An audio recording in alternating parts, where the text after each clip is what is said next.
Welcome to Wardrobe Wisdom. My name is Sarah Gale and I'm the host of this podcast and the founder of Wearing Your Worth. After over 3 decades in the fashion industry, including judge on Project Runway Australia, coupled with 25 years in the personal development space, I'm so excited to bring to you this podcast where we delve into the psychological relationship we have with our clothes as a way to inform our style and uncover the true power of our wardrobes. My intention for you is that you get to view your wardrobe with a whole new lens. In this series, we'll discover origins of our angst and insecurities in how we dress and how to use our clothes as a transformational embodiment tool to reclaim our authenticity, our true power and beauty from the inside out every single morning when we get dressed. So welcome to another episode of Wardrobe Wisdom. I'm so excited with the guest that I've got on today. Her name is Tanja Lee, and apart from being an awesome human being, she's also a very, very dear friend of mine and also a past client of Wearing Your Worth. So Tanja, welcome. Thank you, beautiful. Thank you so much. And I love you and I love what you do. So I'm so excited to share this with everyone listening and watching. Oh, that's so lovely. Thank you. Well, look, as a quick introduction to those who don't know Tanja Lee yet, Tanja is an international speaker and peak performance coach, NLP master practitioner, trainer, author, and vlogger. She is a mindset specialist who dedicates her time to empowering individuals, leaders, and organizational teams to really realize their full potential in the least amount of time.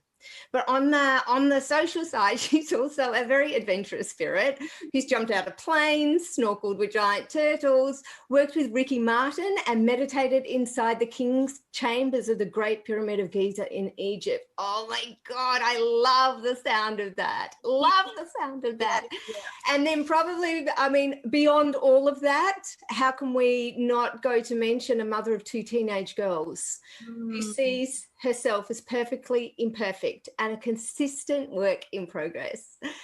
Oh my gosh, that's one of the things I really I love so much about you, but I love the fact that you're constantly open and authentic about being a work in progress. Yeah, well, thank you. And I wasn't always that way. I was definitely, like most of us, addicted to being perfect and used to spend a lot of time, certainly in my early 20s when I did not know who I was or did not love myself, I would paint on the perfect face and put on what I felt would give me validation and I just did not know who I was. And, the older I get and the grayer I get, the more embodied I am. And I still, I don't know who I am, but I know that I know what I stand for. I know what I believe in.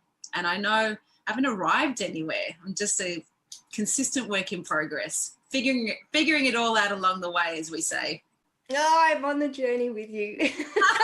Definitely on the journey with you, because that's life, isn't it? Yeah. Somewhere along the line, we were fed a story. Well, I'll own it. I was fed a story, which I bought readily, that said there is a way of being perfect in this world, and anything short of that means that I don't know how life works. And I spent so many years, decades in that space, trying to work out how come everyone else knows how to live this life and I somehow don't seem to have the rule book. Yeah, the right things. Yeah. Yeah, it was a really weird, and bit by bit, and even in my work situations, company by company that I would go to, I would start to see that actually no one really knew what they were doing. Yeah, we're all trying to figure it out.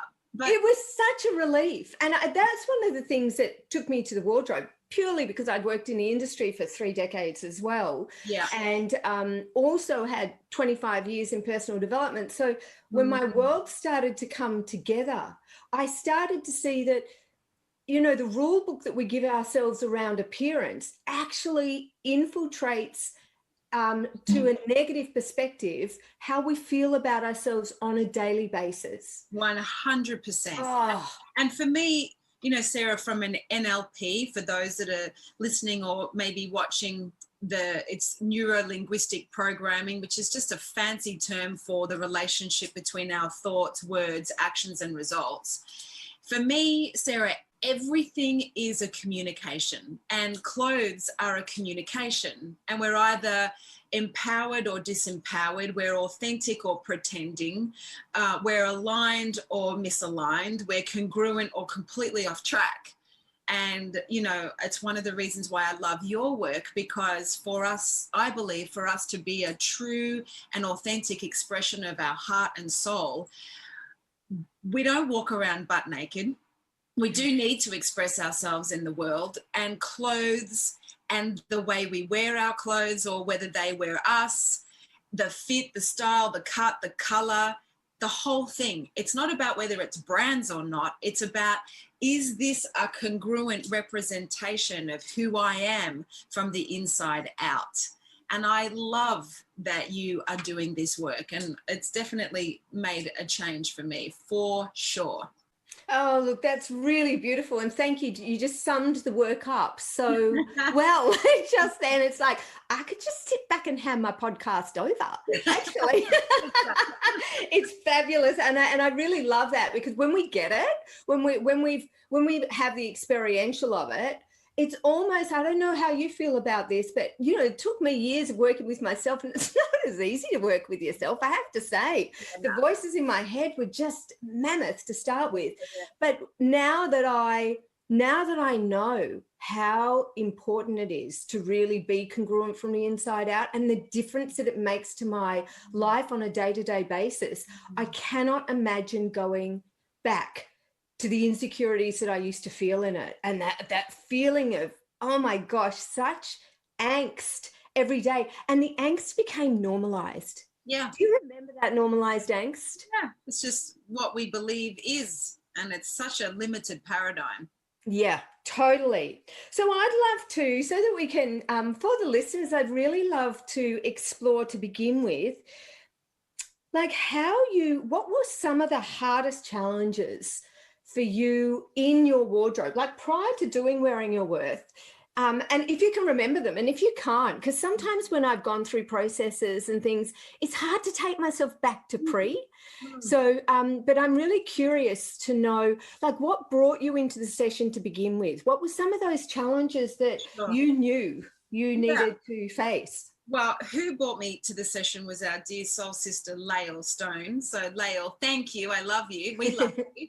She was just like, oh my God, you're going to love Sarah. You got to have a session with Sarah. You'll love her, blah, blah, blah. And I was like, yep, cool. I'm in, I'm done. So, however, before that, you know, I feel like I had a relative handle on how to express myself through clothing. I knew I had certain genres or flavors that I liked, and I knew I had multiple facets of my personality. So I definitely had, you know, a corporate side to my wardrobe, a boho chic side to my wardrobe, you know, an activewear side to my wardrobe. I didn't your session and the Wearing Your Worth workshop session that we did at my home definitely illuminated, which was one of the gifts, and I know we'll get to this more so, the gaps of myself that I wasn't expressing. And that became absolutely obvious. And then the need to fulfill those desired expressions became paramount as a result of the work. So we can talk more about that. So for me, I wasn't one of those clients who had no sense of self or style, and my wardrobe was a mishmash. Although I did often have experiences of wearing what, and I remember, you know, I know you have an extensive questionnaire that you do pre the workshop, which really made me think and pushed some buttons and had me dig a little deeper. And then you held a beautiful space for me to go even deeper when we were face to face. One of the things I did observe, and I even see this now, is when I look back at pictures of myself, either speaking or running workshops or whatever, it's like, yeah, that outfit is not how I feel about myself. And it's a restricted version of me. And so I feel like I was definitely influenced by what I thought I should wear for the occasion versus, no, this is actually who I am, and I'm going to express myself no matter what it is. I need to make sure it's suitable, for the occasion, but from the inside out rather than from the outside in, if that makes sense. Oh my gosh, it makes so much sense. And I'm so glad you brought that up. I related to, I used to feel that same way too, in the sense of looking at what the external required of me rather than who I was. Like I often say to people, rather than thinking about who we need to be for the outside, how do we take ourselves to that role rather than the role dictating who we are? Yeah. So it's like, I was going to say, especially for people that are in more of a leadership role or a public eye or an influential position, like for me, speaking in front of crowds, like, or groups, it's like people buy people, not products. People buy into your energy. So if you aren't congruent and fully self-expressed and embodying your true essence, like 100% of it, and you're only compartmentalizing it because you're speaking to a corporate group or a group in real estate and property or a group in banking and finance, then you're just being a splinter of your soul and yourself. And I love that. I think life is too short and we're too miraculous floating on a rock in space to be a splinter or a version or a veil of ourselves when we can be so much more embodied. And it's not even about the clothes. For me, the clothes enhance and amplify who we are and the message we deliver. Absolutely. And I think the thing with clothing, the thing I found, and I guess being in the industry for so long, years ago, was a fact of, it's almost like what everyone else felt, I felt amplified, because the industry can be quite ruthless and very much like people really judge you. Right? Like it's like, because it's, I mean, Devil Wears Prada, I often say to people, I worked with people like that. Like that was not ever, I think some people probably think it was, over the top. Actually, some of that movie was not over the top. This is more than a belt. Yeah, absolutely. Love that. Totally love that. And one of the things I find is that a lot of people, clothing is not seen as a communication tool. It's actually, let me reword that. It's seen as something that people see, but it's not seen as an embodiment tool. And I really believe that clothing is a conscious creating tool that we can use every morning. Because when you talked about splintering ourselves, unless we allow ourselves to go to a new level of what of the congruency from inside out to what we wear, we actually don't realize the power of our clothing. We think it's just an external thing. Yeah. Yet I was thinking on the weekend, when we're redecorating a house, I mean, sometimes, I don't know, people might do it for the people who walk through the door. For me, if I'm redecorating my house or a room, like I was redecorating my office, my son came up the other day and said, "Oh, Mom, what you've done with this room is so beautiful." He said, "It feels so good in here." He said, "Oh, you've just brought Sarah into here." And it was beautiful, and clothing is the same thing. Now, when we go and do our homes, we think about how we're going to feel in a room. Yes. And when we get dressed every morning, it's the same thing. We want to feel how we're going to feel in ourselves in that each day. 100%. I could, like, hands down, yes. Yeah. And having done your process, it's only even more prevalent in my life now. And it's I think one of the beautiful things that your work does, Sarah, is it brings the unconscious to a conscious level where you then have the power to choose how you feel by virtue by what you wear. And too many of us are feeling the impacts of unconscious dressing or unconscious wardrobe, and we not feel off, but we don't know why. When you bring it to consciousness and illuminate and reveal and unearth and embody your style essences, then you are actively creating who you are. And you even have the opportunity to work out what percentage of each essence you want to embody more that day. It doesn't have to be an equal spread. It can be like, oh no, I'm going to rock 70% of that one and then honor a little bit more, because I don't feel complete unless I have all three elements of my own essences combined. So it has a huge influence on how we feel internally, how we show up externally, how embodied we are, how clear our communication is. And, you know, it takes people 3 seconds to judge and assess and discern who they think you are by virtue of presentation. We all know what it looks like to see a man or a woman having something wear them. And I think, you know, Melbourne Cup Day, which I'm not personally a fan of, but anyhow, when you see, unfortunately, a lot of women by the end of the day clobbering around in heels that are uncomfortable and outfits that are too tight, it distracts from the soul of the person within. We're not seeing the real person as a result of how we show up. I think it's incredible work for personal empowerment, whether it's personal or professional. It's useful for all of us. Yeah, you just hit on a point which I would call like masks. Yeah. And when we take ourselves and because there's nothing you've said before, which I entirely agree with. There's nothing wrong inherently with what we wear. It's just, is it congruent with us? Yeah. Or is it purely a mask? And if it's a mask, then the masks that we wear in our clothing are the same as when we stand in a conversation and we say something that isn't true to us, or we don't say something, you know, or we want to say no when we say yes. It's whenever we're not true to ourselves. Correct. And our clothing acts as a mask when we're not true to ourselves. Yeah. So let's go into, you said before that there were some gaps in your wardrobe, and my guess is the gaps are where we found the style essences, but I'll let you unfold that. Can we explore where those gaps were, and what you learned most about yourself, and brought up to your conscious awareness through your clothing in the session that we had?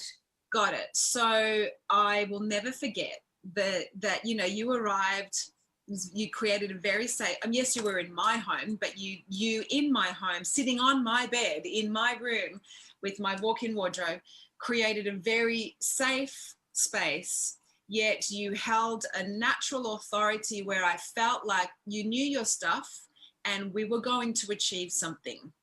And so I went in with eyes and heart wide open, but not expecting within maybe 3 minutes there to be tears of awareness. And I'm not suggesting to anyone listening or watching this that there's a guaranteed tears all the time. And it's not that it was a good or a bad thing, but it was an alchemic thing. It was there's a resonance to this, and there is a sifting and sorting and shedding and a celebrating that's about to occur. So that's kind of the overarching thing.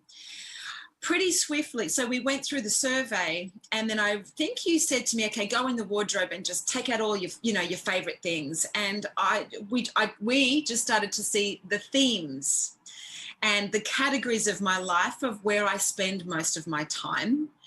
And then the gaps were, and no coincidence, there was nothing to go on a sexy date with.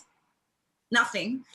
There was nothing that felt, like alluring, goddess, sexual, sensual.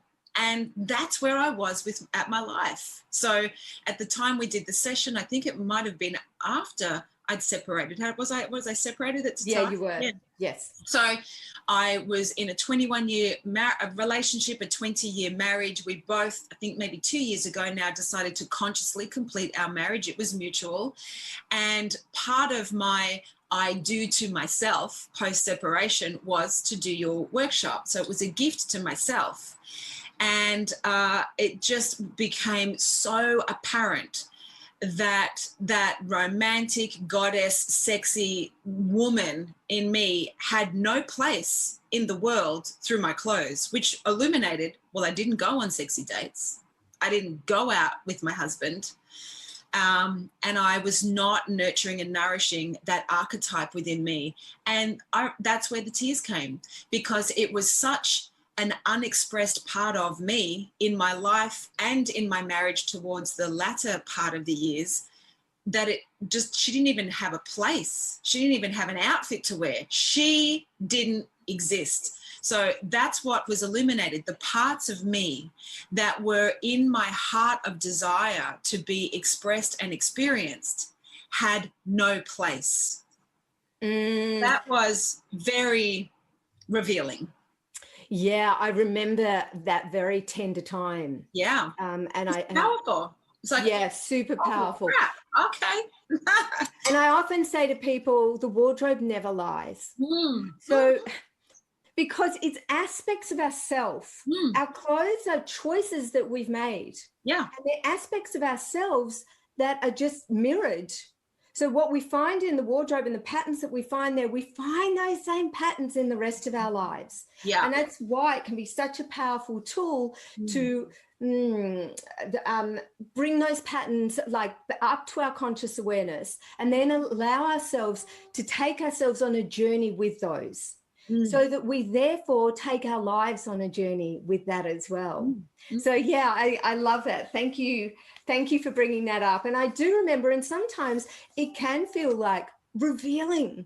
And, you know, it's courageous to be able to go in there and do that and to find those parts of ourselves that we've not let go, but we've just buried.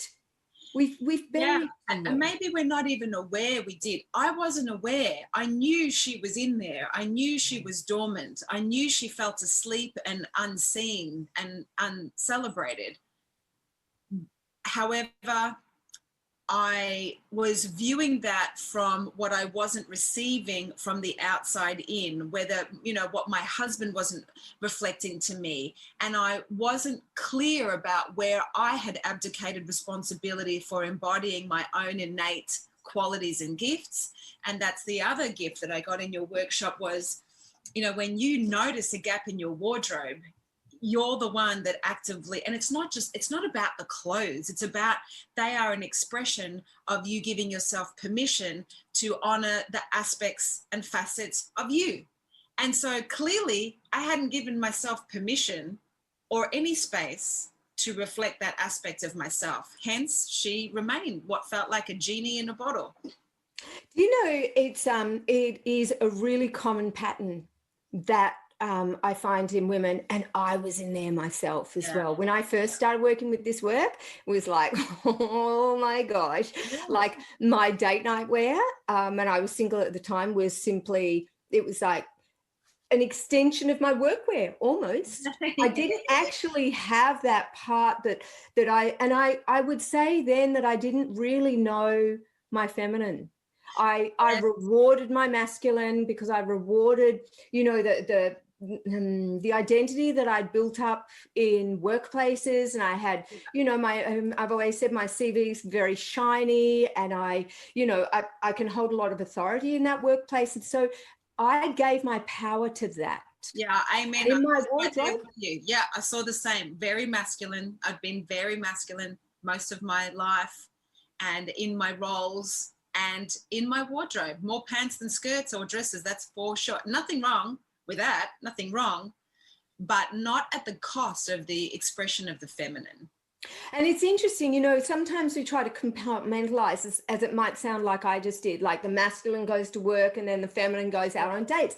We need the powerful feminine in workplaces. And like, on dates. And the powerful masculine on dates. On dates. We need the whole of ourselves. Yes. Right? We really need to bring the whole of ourselves into all areas, because, and as far as work goes, it's like when you're up on stage, we need the full of you. Our feminine is the seat of creativity, the seat of innovation, the seat of inspiration. It's like, that's what we need through. And of course, the masculine, you know, our own internal masculine is fabulous for some roles in work as well. For me as a woman, I need far more of my feminine punching out there. It's the wrong way of putting it, but really like really standing her ground out there and really standing up in her power to be able to really bring my own gifts to the world. Yeah. And I remember in your wardrobe, I can see, I don't know why, but I have memory for people's wardrobes, and I can absolutely see yours as it was. And there was a lot of, in your work, where there was a lot of structure. And there wasn't a lot of flow. And when originally, do you remember when you put on flow, it was almost like, I don't feel powerful. Yeah. But and without our essences, and we won't go into the process of finding our essences because it'll take too much of the podcast, but let's jump to your essences of and what they were. And I remember we both got giddy and had triple-decker goosebumps. And that is because I believe it was a moment, and this is the gift. If you're listening to this and you're wondering what you can get out of it, like, I hope that you book yourself a session, and I hope that you too have this experience. But it was literally like, beam me up, Scotty, a portal opened, and I was like the Matrix was like, okay, all right, what? Like a resonance, what? Frequency, there it is. It was like, yes, okay, I got it. And I remember we both laughed, we cried, we were jumping up and down. We were like, girls on the bed, whoa, just like, oh my God, that's it. And it became so obvious. So my essences are feminine flow, raunchy, and edgy artisan. And so what that means for me is feminine flow is about fabric and movement and grace and space and a cascade. Raunchy has an... Can you spell raunchy for the audience? Raunchy, right? Raunchy is capital R-A-W, little n, capital C-H-I, or Q-I for chi. So there's a raw, like meaning earthy, natural, embodied, gritty, base chakra, chi, which is energy and high frequency. There's a raunchy, there's a sexuality, a sensuality about it. That was dormant in myself and my wardrobe. And then the final piece is edgy artisan. And that's all this stuff that I like to wear that connects me to that goddess, that ancient archetype, that the handmade talismans or crystals or cool fabric or asymmetrical stuff. And what I discovered, and I even tuned in today, I'm like, am I embodied in my, because I'm going to tell a really quick story, if I may, about what happened when I wasn't in my style essences at a really important time.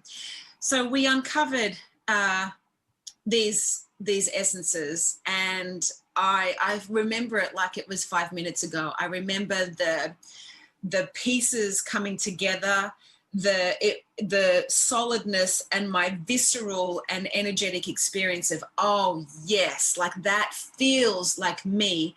And then, as I mentioned before, I have the freedom to play with what percentage of what piece I use at what time. But if I leave the house and I'm not in my style essences, even to, maybe one more than the other, I don't feel right. And I remember in the process of separating with my ex-husband, we were having a settlement conversation, and I'm in the car, and I'd worked, and then I went and did a workout, and I'm in the car and I'm still in my workout wear. And it wasn't my favorite workout wear. I was in a hurry and I got stuff on quickly. And as simple as I had 3/4 leggings on, and I'm driving to his house, and I'm like, I don't feel right. And I asked myself, I don't feel in my power.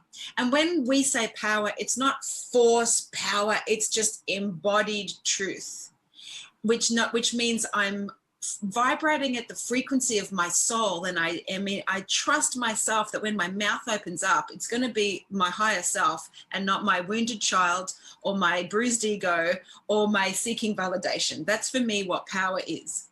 And I was driving there, I was halfway there, and I'm like, oh my God, I'm not in my power. I'm definitely not in my style essences. I turned around, I went home, I got changed, I walked out of there a different woman. And I know for sure that influenced who I was, how I showed up, how articulate, clear, and compelling and connected I was in our conversation about a significant piece of life. And it's like I don't leave home without it. That's so beautiful. And that's mastery, right?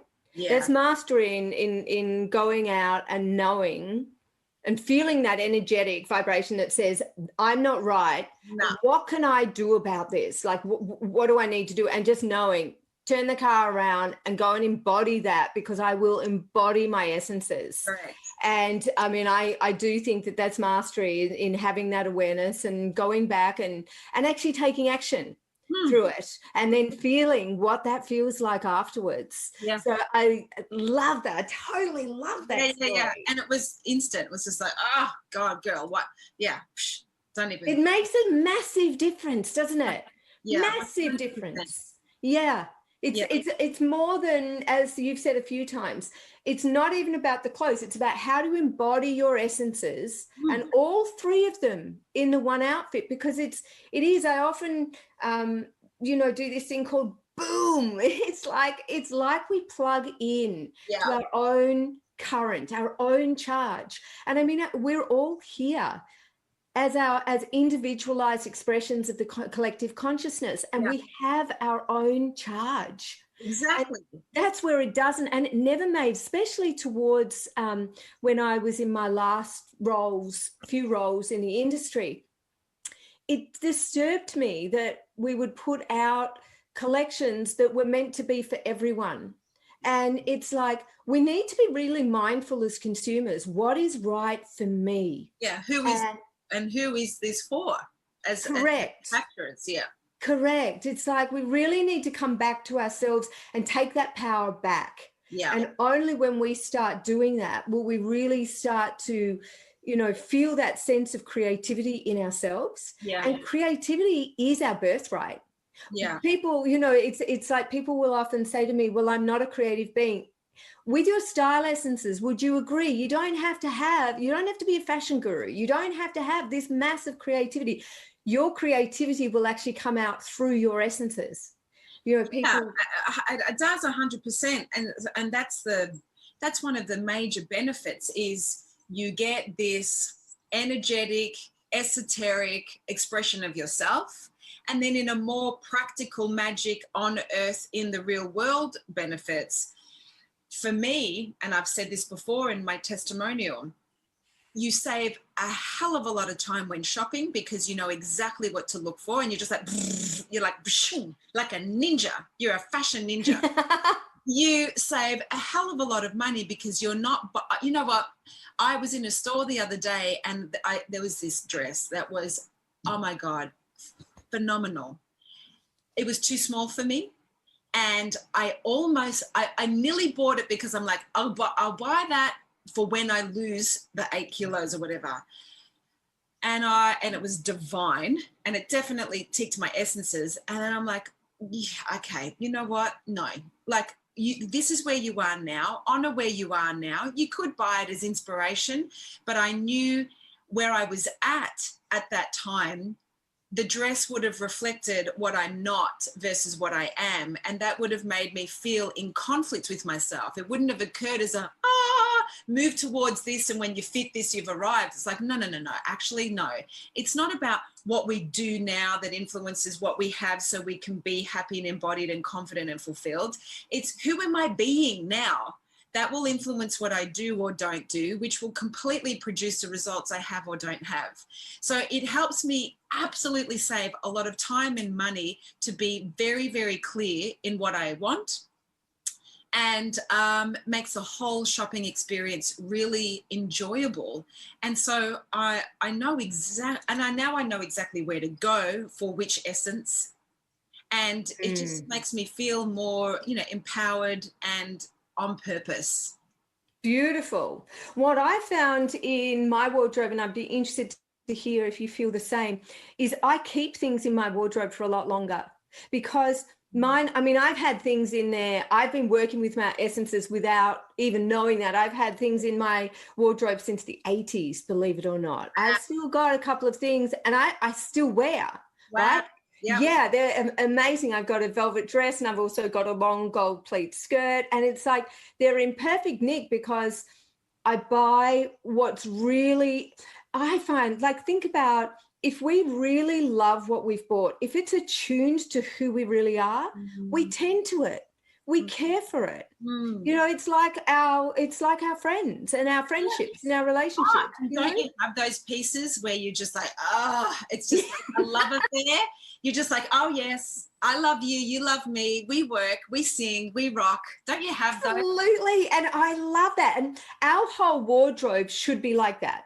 So every morning when we open our wardrobe, that we feel this sense of, it's like a joyous reunion each morning. And what you're speaking to now, Sarah, illuminates to me another thing that I realized for myself in doing your workshop was this, or my one-on-one session. I realized, and this will resonate with you that are listening, I'm sure of this. I realized where or how much in my life it doesn't matter. Oh, it doesn't matter. And here, you'll remember this one. So I realized where in my world, it doesn't matter. It doesn't matter. Which equaled, I don't matter. It doesn't matter. I don't matter. Number one. Number two, do you remember saying to me, Tanja, where's your full length mirror? And I'm like, oh yeah, I don't have one. You're like, interesting. I'm like, yes. Ooh, yes. I have a big mirror in my ensuite, but I could never see the full picture. And, you know, and so we unearthed also the psychology behind that and my stories and insecurities around that.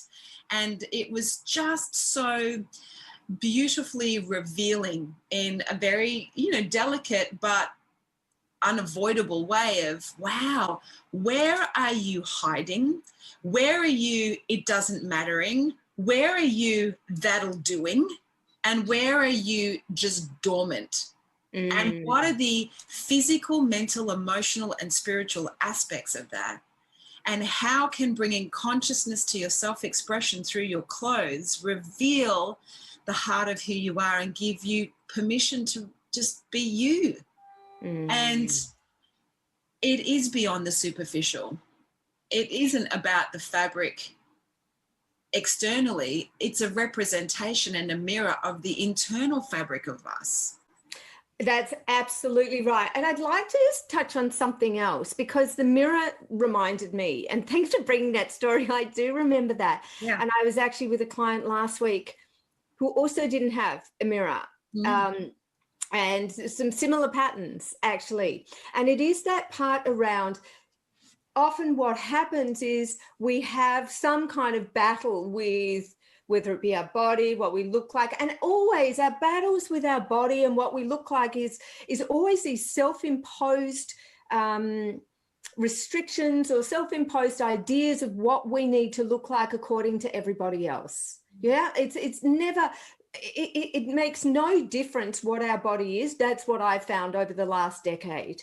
It doesn't matter whether we're sub-zero. It doesn't matter whether we're sizes in the teens, in the 20s.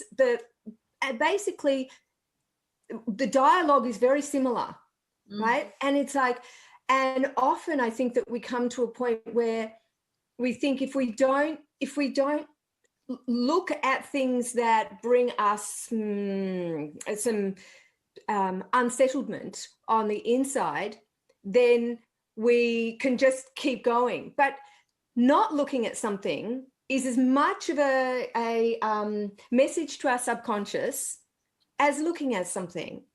And it's really allowing the I don't matter piece. It's like we do matter, and we're here in physical form. And what I love about Wearing Your Worth is we go under, so any kind of insecurities that we have are in there in the realm of more of our egoic agendas. And that, let's not make that right or wrong, it's just where they are. And when we come into who we really are, we come into a different space of us. And in that space, there is no judgment. In their space, there is reunification with the heart and soul of who we are. And so we find that joy. And that's who we get to then take out into the world. And for me, I think the opportunity is to give ourselves full permission to be fully self-expressed. We know what it's like to rock an outfit or to embody a dress that makes our own head turn, let alone anybody else. And you are just like, you're just alive and electric and palpable. And it's not the dress. I remember buying a dress recently that's not something I usually would. It's like bright blue. It looks like some Grecian number. But the flow and the fabric, and it's this but it's really like you cannot hide in this dress. And I was in the fitting room for ages deciding that or the bone one. And when I put the bone one, I felt more kind of subdued and less obvious. But when I put this blue one, I'm like, that's challenging me. And I felt excited. Anyway, when I wore it, the first day I wore it, I was just like, I felt like a lighthouse. I felt so alive, and I was broadcasting so much energy, which was being reciprocated. That is not why I bought it. I'm very conscious that I don't dress to seek validation of others. That's for me inauthentic dressing. I dress to impress me and fulfill me and express me. I don't dress to impress others. I've tried that. It doesn't work. Yeah. Well, we leave ourselves when we do that. Yeah. You know, because all of our thoughts are on the external, and we can't have them on the external and the internal at the same time. Like one track costs the track of another. Correct. And so it's really about having that sense of, how do I feel in this? And what anyone else says about that. It's interesting, because often when people have done sessions or courses, I'll get these fabulous messages that says, I can't believe it, but someone chased me around the supermarket today to tell me how fabulous I looked. Like, yeah. Got it. And often this isn't even new clothing. No. This is clothing from their wardrobe that they've put together slightly differently. Yeah. But sometimes only ever slightly differently. And because they have such an awareness that they're embodying, because it sounds like that beautiful, flowing, bright blue dress has edgy artisan, has raunchy, and has feminine flow in it. All of it. And when you hit that, it's like it is electrifying, because it charges. I had one woman go into work that she said, I wore the same outfit. I just shifted some accessories around. Yes. And before, she'd been feeling really like nullified in her clothes. And when she went in, knowing her essences and putting them together, like same wardrobe, but putting them together differently, she wrote to me that afternoon and said, I don't understand what's happening, but 3 people came and said to me, oh my God, I don't know what it is about you today. You look amazing. Yeah. And it's because she was actually embodying the energy within her.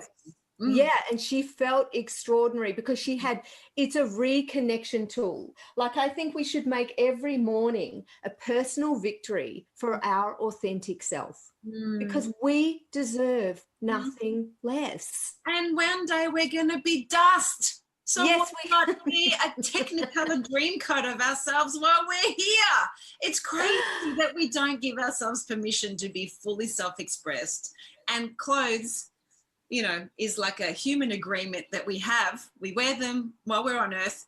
You can try walking around without them, but why would we not gift ourselves the opportunity to be a divine expression of our innate essence? Why would Absolutely. And so before we wrap up, and you've shared, I want to thank you, because your openness is so beautiful, and it's a gift, because we've been able to track through some of your challenges through to some of your victories as well, and where you're at now.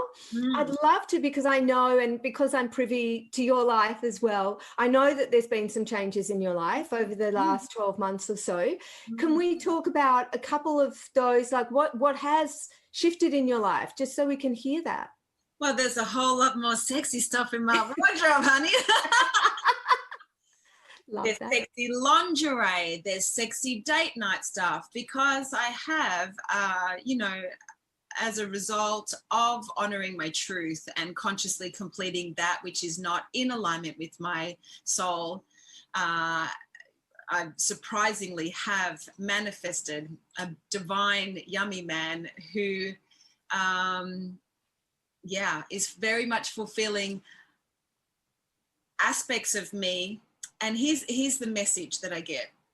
It wasn't, for those that are listening, he arrived and he's reflecting my dormant aspects of me. It's I arrived, I started projecting those things, and then I attracted him as by virtue of who I was being. That's happened. And also my work, I was very compartmentalized in my work, very successful in my work, and achieving incredible growth and trajectory in an industry I had no experience in.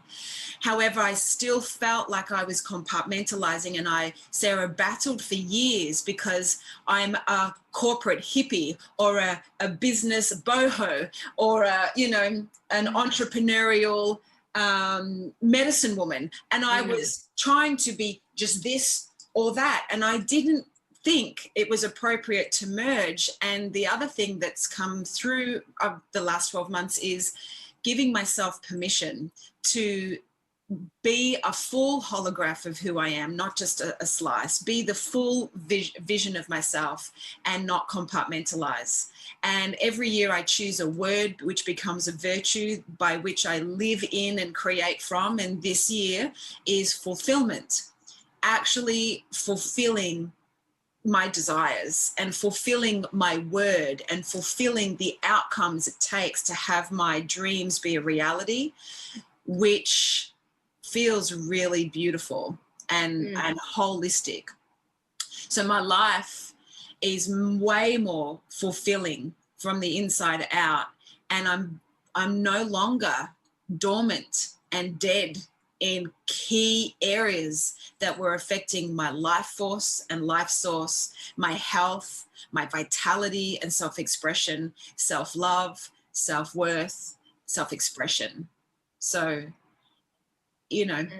it's been an incredible 12 months. Wardrobe, the session with you was part of it, and then a whole bunch of other work. But no doubt, the work that you do and wearing your worth is exactly as it says. And my desire to you that are listening is that you give yourself permission to get acquainted with your deep, deep personal value, and you choose to express yourself and your worth on the outside as much as the inside, so you can be a full expression of who you are. That means you get a better life experience and the world gets the truest essence of you, which I think becomes a better world as a result. That's really beautiful and such a lovely place to wrap up this conversation. I could talk to you for hours. Really, I could. And I'm looking for a place to say, okay. And I think we just found it. You're an absolute powerhouse. Really a powerhouse from the inside out. And I love that about you. We'll put your contact details in the script of the podcast. I guess your website, if people want to find out more about you, is that best place to go, or Insta? Yeah, they can. I'd go to Insta. It's the same thing. The Tanja Lee website is having a facelift at the moment inside of the fulfillment. Beautiful. My work is transforming into a higher realm. But yeah, you can just go the Tanja Lee. I'm very active on Insta. If you DM me, I'll respond. So yeah, thanks for the opportunity, all right, Sarah, and thank you. I know you're my friend, and I know we talk outside of these kind of formal times. I just want you to know your work is a profound contribution, and it's incredibly worthwhile. And I wish for everyone to have the chance to invest in themselves and do the work, because yeah, it's transformational. Well, that's so beautiful. Thank you. And I really value your friendship. I value your presence here on this planet. I really do. And I'm so glad, because I actually hadn't met you before Wearing Your Worth. I So know. I am so glad that it was this work that brought us together. Thank you. And yeah, you really are an incredible human being. Mirror, mirror, right back at you, beautiful. And thank you, our sister Lael, for making this happen. Absolutely. All right. Thank you so much, Tanja. Thanks, and thanks everyone for listening. And I will hear you next time, or you'll hear me next time. Bye-bye. Thanks for joining me. Want tips and insights between episodes? Follow me on Instagram at Wearing Your Worth, and find out about further training and learn more at wearingyourworth.com.